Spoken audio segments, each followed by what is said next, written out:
swooning over blueberry pie, peppers and citrus from Calabria, and buying a restaurant in a tiny, tiny town in southern Italy. This week, it's Harper and Eva from Pasta Grammar. Traveling the world to bring you delicious dishes, tasty beverages, and interesting experiences. This is the Destination Eat Drink Podcast on the Radio Misfits Podcast Network. I'm Brent Peterson. Welcome to Destination Eat Drink. If it's your first time here, glad you're here. Destination Eat Drink is for foodies who love to travel and travelers who love to eat. And my guests this week are Harper and Eva from the wildly popular YouTube channel Pasta Grammar. But first, do me a favor, rate and review Destination Eat Drink. It just takes a few seconds to give us those 5 stars, and it really helps the podcast. And if you're thinking about a trip to Portugal or Spain in 2025, I've got a bunch of foodie travel guide ebooks available. All the best stuff to eat and drink and things to do in places like Lisbon and Porto in Portugal, Seville and San Sebastian in Spain, and many, many more. A lot of them lesser-known cities that still have delicious food and fun things to do. You can get your ebook at buymeacoffee.com/destinationeatdrink/extras. Harper and Eva are the couple behind the YouTube channel Pasta Grammar. Harper is an American and his wife Eva is Italian, and together they share Eva's amazing Italian recipes. But Pasta Grammar is so much more than just a cooking channel. They share their thoughts and experiences as Eva navigates her new life in America, while Harper gives insight on spending time in Italy with his Italian wife. And Harper and Eva have bought a former restaurant in Eva's childhood hometown in Calabria, Italy. They talk about trying to create this community space for their town and bringing visitors to this unique part of the world. Plus, they tell me why business is personal in Calabria. Okay, I'm starving, so let's eat. Destination Eat Drink.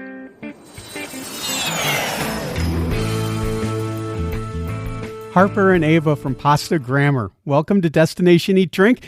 It's great to get to talk to you today. Thanks for having us.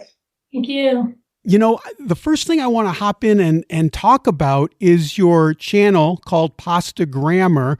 This is a channel that I've been following for quite a while. We are always excited when we see a new video pop up. We're always excited to see what Eva is going to be cooking. But for folks who aren't maybe familiar with your channel, how would you describe it to folks? It's been a bit of an evolution. I like to describe the channel as my journey of discovering through Eva and her cooking that I am obsessed with Italian food, which is something I did not think about myself before we met. But Eva shares real, authentic Italian food. Much of it is stuff that for an American like me is really unfamiliar, even though most of us think that we all know what Italian food is and what it's all about. Would you agree with that, Eva? Absolutely, yes. I agree most of the part of the obsession, Harper's obsession for my cooking.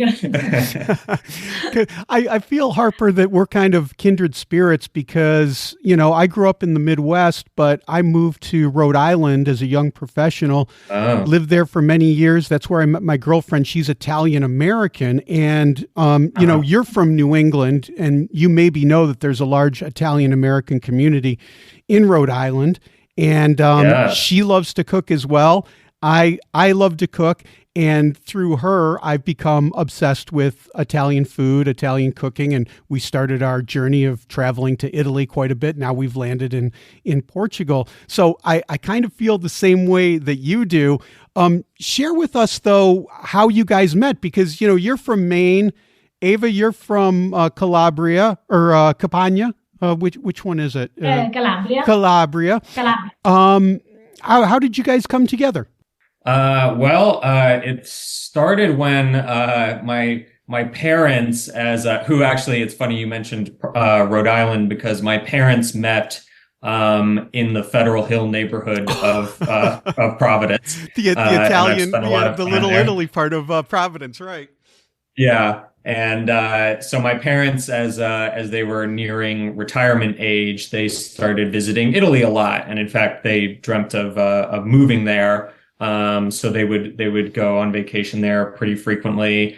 And my mom, when they would go to Italy, she started taking Italian language lessons with Eva, who was an Italian language teacher at the time.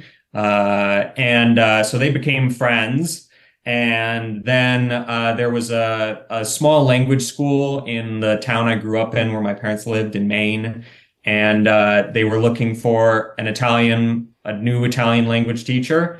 And so my mom wrote to Ava and said, "Hey, would you have any interest in coming to the US for 3 months to teach Italian?" And so Ava did. And I was living in Los Angeles at the time, working in Hollywood. But it happened to be around Thanksgiving, around this time of year when Ava came to the U.S. And so I was home visiting them. And so we met at one fateful dinner where I did not make a very good impression, did I, Ava? Absolutely not.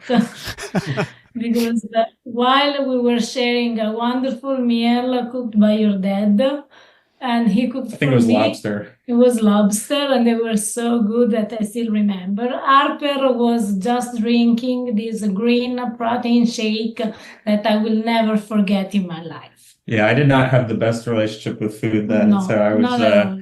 I was on the protein shake diet at that point. So that was the first impression I made with Ava. But we met then and got to know each other, and the rest is history, I guess. Ava, how did Harper turn it around? How did he convince you that he would be a good guy to spend your life with? Because the first time that he asked me to go out with him, he brought to me a slice of blueberry pies. So this was what made me think, okay, so he's not just a protein shake guy. Maybe there is something in him. Well, I knew you liked food, and when you're in Maine, the best food to impress someone with is blueberry pie. So You're very smart. For folks who don't know, in Maine, they have these wild blueberries, which are completely different than the commercial big plump blueberries that you would find in the supermarket. There's these little tiny blueberries, and they are amazingly flavorful, and you can go and forage them throughout Maine, and they make obviously incredible blueberry pie. Yeah. I agree. So you guys, you end up getting married, and did you move then to the States? What was, you're living in Los Angeles, Ava, you're living in Italy. How did you make it work? Boy. The truth is we didn't make it work. We lucked out and it worked for us. When we were dating, we kept kind of going back and forth. So I would go and visit her in Italy. She would come and visit me in LA. But we quickly exhausted our travel budget trying to date across the Atlantic. And so we finally decided, okay, we either need to get married or break up. We tried breaking up. It lasted about 30 minutes. So then we decided, okay, we should get married. So we did, and we got married in Italy. But the truth is that we didn't really have a plan for what we were going to do after we got married. We hadn't even agreed, are we going to live in the US? Are we going to live in Italy? Wow. We sort of just went, okay, like this is the right thing to do. Let's do it. We'll figure it out later. And then we sort of continued going back and forth, trying to figure out what we were going to do. The plan was to get Ava's green card while she was still living in Italy, so that then she could come to the U.S. That was the tentative plan. But she came to the U.S. The plan was just for her to come for a few months for us to be together, and that's when COVID hit. And so Ava's flight was canceled. And because it was COVID at that time, she was sort of allowed to stay. They weren't, understandably, everything was shut down. And so that's when we just decided, like, okay, well, we're stuck here. Let's file your green card paperwork here. And so we just went ahead with that. You guys, you kind of live in both places. Well, I think you're mostly based in the U.S., but you spend a lot of time in Dassa, and Yeah. I'm wondering, Eva, because this is the town that you grew up in. How does it feel as an adult to go back there? Because I don't know that you had a plan that you were going to spend a lot of time in the town where you grew up. No, actually no, because when I was living in Italy before I met Harper, I was living in Rome. Then I had my own school in Orvieto, so there wasn't in my plan actually to go back to Calabria. But then the fact is that after I met him and we started this journey, Calabria and Dassa seemed the best place to go and stay and show to the world what Calabria is, because everyone knows about Umbria, Tuscany, Rome, Venice, but very few people know how beautiful and how tastes good Calabria. So we decided, okay, let's try to show the world which amazing place this is. Did Harper's enthusiasm for Calabria fuel your enthusiasm, rekindle your enthusiasm, Eva? Absolutely, yes, because at the beginning was, okay, but Harper, are you sure that we want to stay in Calabria? It's like Italy is big, it's wonderful. We have maybe also all of Europe. And I said, no, I really like it. So I said, okay. I think for people, I've certainly seen this, people who are from there, it doesn't even have to be Calabria, but from the more rural, small towns in Italy. It's natural, just like for, those of us in America who grew up in little small towns, it's normal for the young people to want to leave and go to the big city and see the world. For them, they maybe don't really realize or appreciate how special what they have is until they leave. And I think that was the case with you to a large extent. Right now, going back there makes me feel more home than before. Yeah. But then as an outsider, when you go, because it's not just normal everyday life for you, you see how sort of special what they have there is, I think, in a way that maybe someone who's from there doesn't always recognize. I think that's very true in a lot of different places. When we first moved to Portugal here 3 years ago, we were a bit of an anomaly. There were some Americans here. There are more now, but when we first came here, the local Portuguese would kind of look at us and smile a little bit and nod their heads, and the question was inevitably, "Why did you pick this town?" We like it here, but we don't understand why you would want to come here. And they're happy about it, but they're also kind of curious, like why. I get the same thing. But what's funny is that, it's not just Eva, it's a lot of people. If you talk to younger people in Dassa, like teenagers, as I said, it's very normal for them to want to leave. But then if you start talking to some generations, people in their 30s and their 40s who had to leave, as is often the case with people in southern Italy, there aren't a lot of opportunities. And so they have to maybe move to Germany or to London for work. But they always come back every opportunity that they can. Even if they have like a weekend off and they can come back, they come back. And often when they get to the point where maybe they're retiring or something, they all come back. So it's interesting. You do see a lot of people who leave and then realize that they really miss what they had at home, and then they come back. This all sounds very familiar to me with what we're living through right now in Portugal, because we have a lot of friends here who are from this city who went away to work other places and said, what? They came back in their 40s, 50s, and 60s. You guys wound up buying a restaurant in Dassa. Tell me about that experience. Like, what was it that made you think, okay, this is what I want to do? And describe the experience to me a little bit, because I think everyone has this romantic ideal of, I'm going to go to Italy, I'm going to buy a vineyard, I'm going to buy a villa, something of that nature. Our experience is maybe a little bit different than that sort of dream, because, we bought a restaurant, but we're not really running it as a restaurant, which I think would be very difficult. But basically, we started in, what was it, 2021? No, 2022. 2022 we started the tours. Oh, in 2022 we started doing this sort of, in quotes, food tour experience. It's not really a tour, but where people would come with us, a small group of travelers would come with us, and they would spend a whole week in Ava's hometown of Dessau. And the idea is that you sort of get to experience life in a small Calabrian village, and you meet all the locals, and you party with them, and make music with them, and dance with them, and cook with them, and eat with them. And it was kind of a way for me to share with the world what I felt very lucky to be able to experience living in a small Italian town like that. And so we started doing that, but we obviously were hosting a bunch of people. We needed a space to use, and someone in town just happened to tell us, like, oh, there's this place that you can use. And it's right across the street from where Eva grew up, basically, but she didn't even know that it was there. And it was once a restaurant. Someone had tried to start a restaurant there, but it failed, as a lot of restaurant attempts there do, because it's just such a small, isolated town.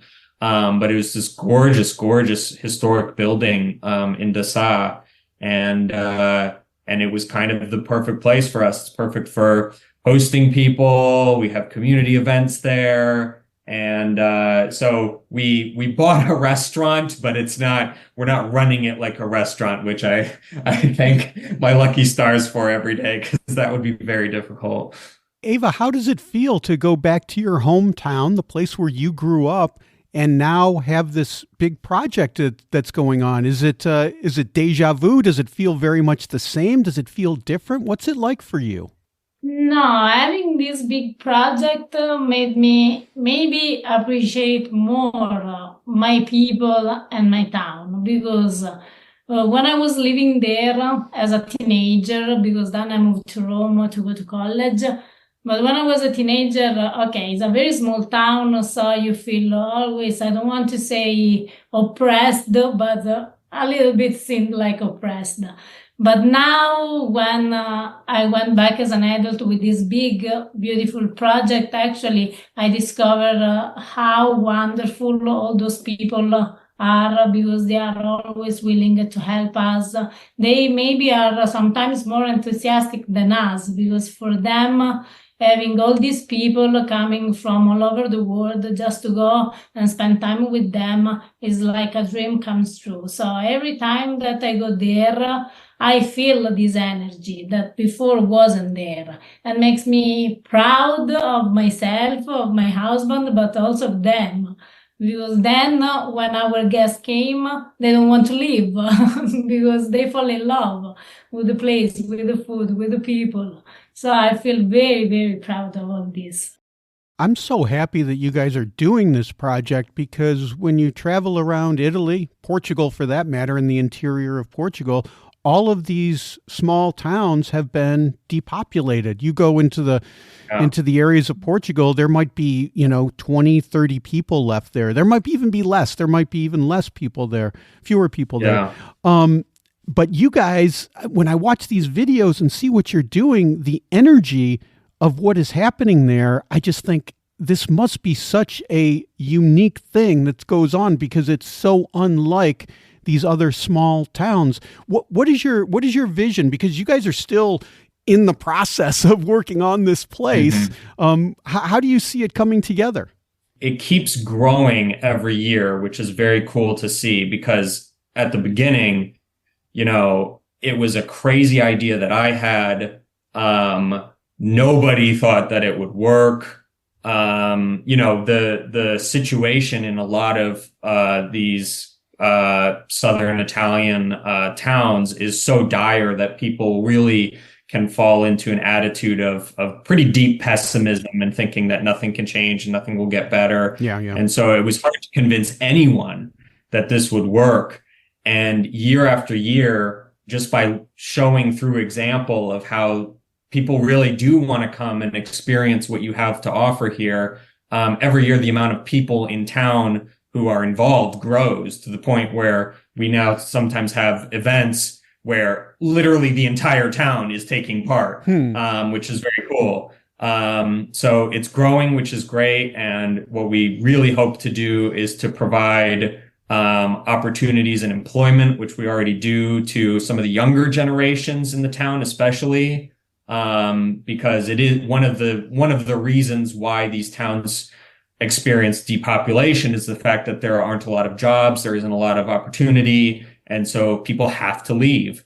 And it would be nice to at least create the option, or at least the spirit of, being able to do things in your homeland if you want to. I think I watched the most recent video of you working on, I'm going to continue to call it a restaurant. I'm using air quotes here, even though you've made it clear that it's not a restaurant.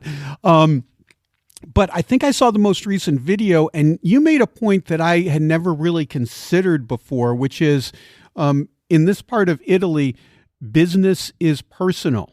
And you talked about that a little bit in the video, but I think my audience would find it interesting for you to talk about that a little bit here. What can you say about business is personal in southern Italy? The fact is that, everything there is owned by maybe sometimes like a guy or a small family. So in our case, in my case, being from there, for example, we bought this restaurant and we need to start the renovation. I had to choose between friends because I know all of them. With most of them, I went to school with. So it's personal because then you need to be able to make happy everyone. Because it's hard sometimes to choose a person instead of another person and then trying to explain why you made this decision. From this point of view, I know that maybe a situation like America is a little bit easier because you go online, you find a person, you call, it's just a matter of I give you this amount of money, you do for me this job. Over there, money sometimes doesn't really matter because it's the relationship between people, the most important thing. Always I tell Harper, maybe sometimes in the side you can have all the money of the world, but if you don't get close to people, they don't want your money. While if you get close to them, they are willing to help you without being paid. For them, it's not a matter of money. For them, it's a matter of relationship, of friendship, of respect. Yeah, it's a real double-edged sword because on the one hand, obviously there's convenience in what I'm more used to, which is you call a number in the yellow pages or that you find online, you hire someone, it's some stranger, but it's just a simple exchange of money and services. There's obviously convenience in that, but there's also a huge advantage to a place where everything is personal, and so every person and you're friends with them, and that can make things more complicated if you're not used to that. But it also means that there's a huge amount of trust between people.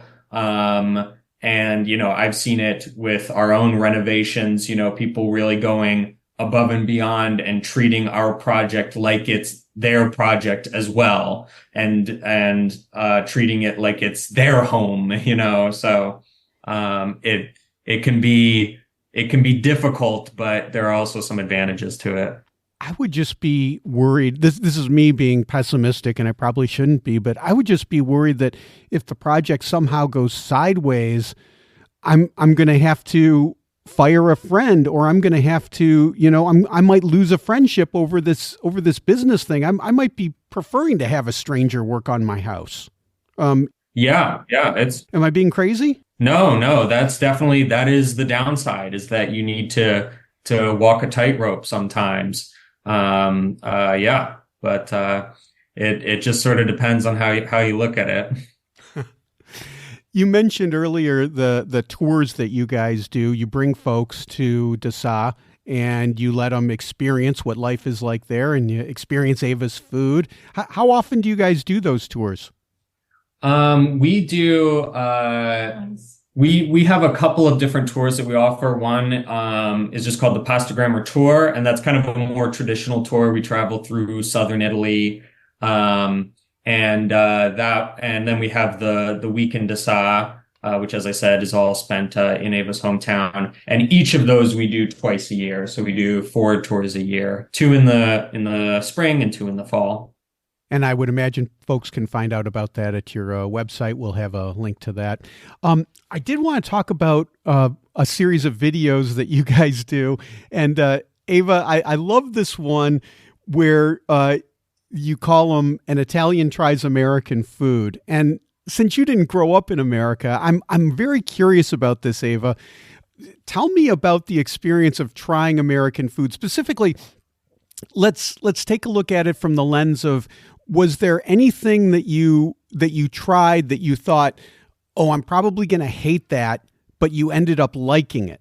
Okay, so what I can say is that, okay, in Italy, right now, maybe the situation is a little bit different because people, they can travel, the world became a very small place. So also in Italy right now, you can find food from all over the world. But growing up, for us, the food was just the Italian food. So my only burger until I came here, for me, was the McDonald's. So that was the standard. Now, when I came here, okay, for example, when Harper made me try the pizza, I knew that I couldn't like the pizza. Not because I'm a pizza snob, but because pizza has some rule. So other things, like, for example, that then maybe they didn't end up actually in a video, like, for example, the American barbecue. I'm not a meat lover, so I don't really care about meat. But when I tried the American barbecue, I said, okay, this is the way in which meat should be cooked. So maybe between all, I would say American barbecue. This became one of my favorite food right now. There are also some ingredients that, like, for instance, blueberries are a good example. Blueberries, I always hated blueberries in Italy because they were very, very sour. When I went to Maine, I discovered that I love blueberries because they are kind of like candies. Or, for example, squash. I always hated squash in my life. When I came here to US, I learned that I love them to death. So I can't live without squash anymore. Do you cook? Do you cook with squash now, Eva? A lot. A lot, yeah. And actually, I made also my mother, who never liked squash, to love squash. So, what's one of your favorite squash recipes to make for Harper? One of my favorite is a Sicilian recipe that is the sour sweet squash. So you take a very good butternut squash, kabocha squash. You cut in slice, then you fry in olive oil, and then you season with some vinegar, sugar, and mint. Let it marinate for about, 5 hours, 6 hours. More is better, and then you enjoy. And it's something that it's unbelievable. It's really, yes, very good. Sounds delicious. Yeah, I love squash. Oh man, the one that I love that we used to get in New England all the time, and we can't find it here in Portugal, is the delicata squash, and it's so tender, man. You can even eat the skin. It's so good. Yeah. I use squash here in America because I'm a big chestnuts lover, and here in America I can't find chestnuts. So I decided that my new chestnuts here in America became the squash because sometimes they taste the same. Yeah, the weather's cold now in Europe, so it is chestnut season, and all the chestnut vendors in our town they're out doing it. We live right across the street from a school, and not even across the street, across a little sidewalk from a school. And usually this time of year, they'll bring the chestnut vendor right in front of the school, and they'll bring each class out, 20 kids at a time, and they'll be sitting on the sidewalk with their little cone of chestnuts, and it's one of my favorite things this time of year.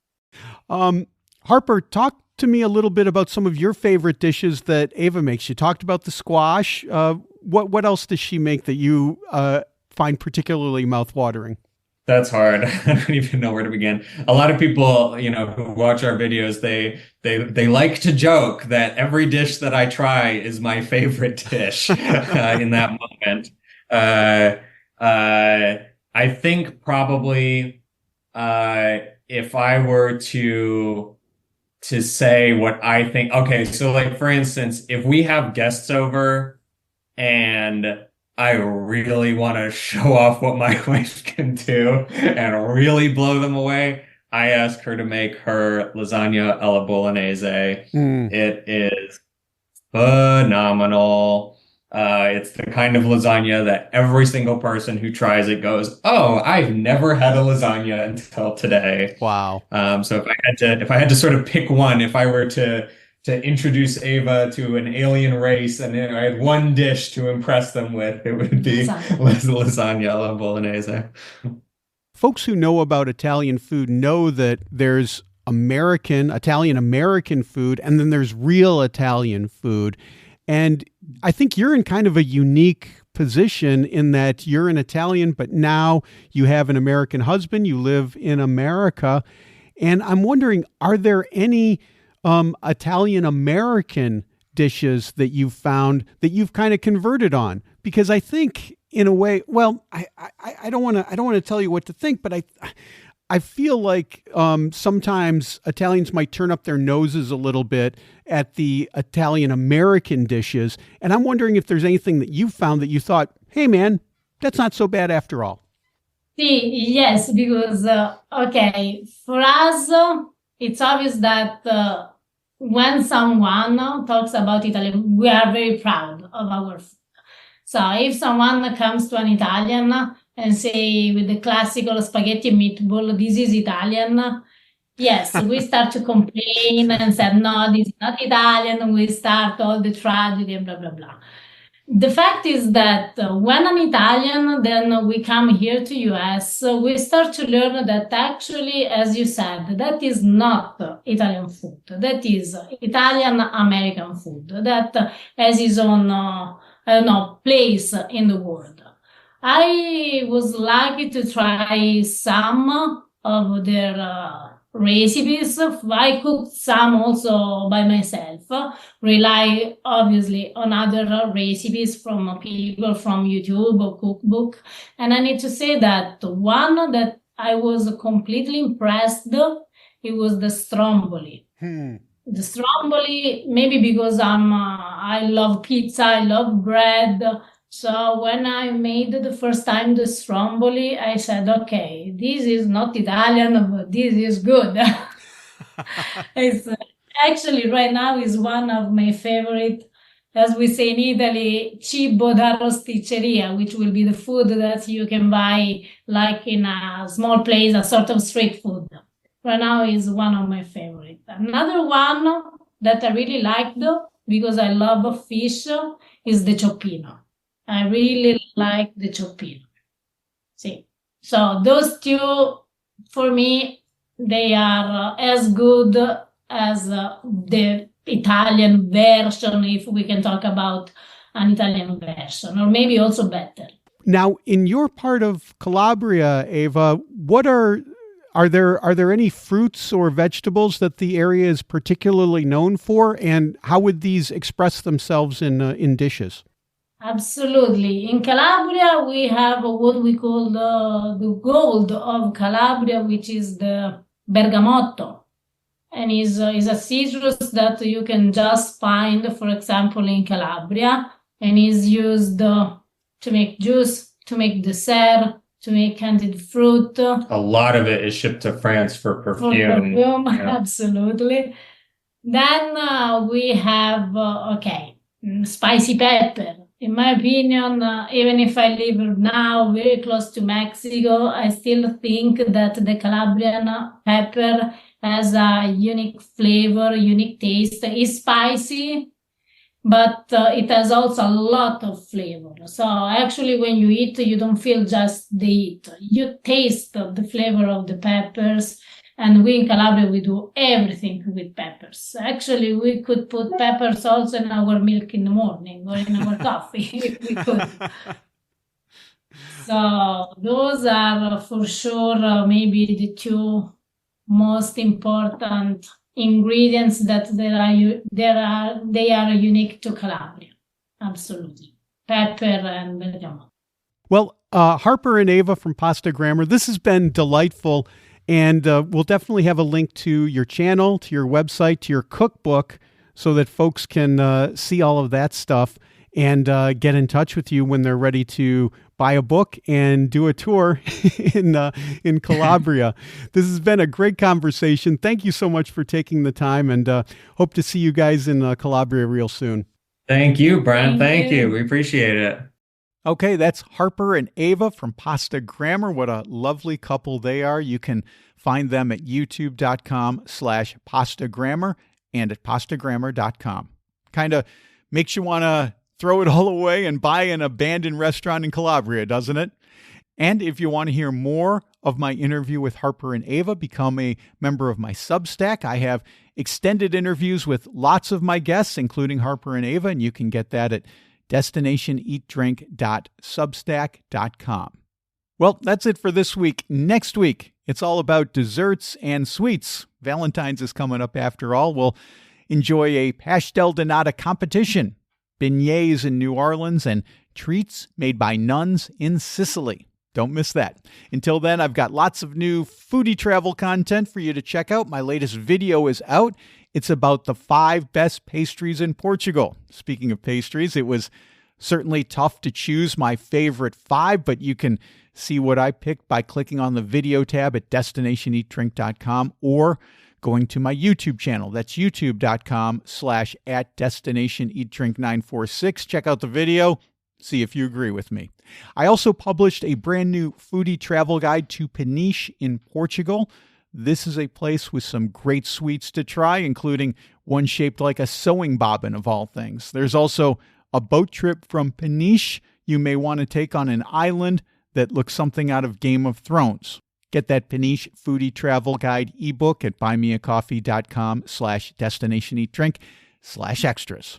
Destination Eat Drink is distributed by the Radio Misfits Podcast Network and Ed Silla. Thanks, Ed. I'm Brent Peterson. I'll see you down the road. Join us next week for another culinary adventure on Destination Eat Drink, a presentation of the Radio Misfits Podcast Network.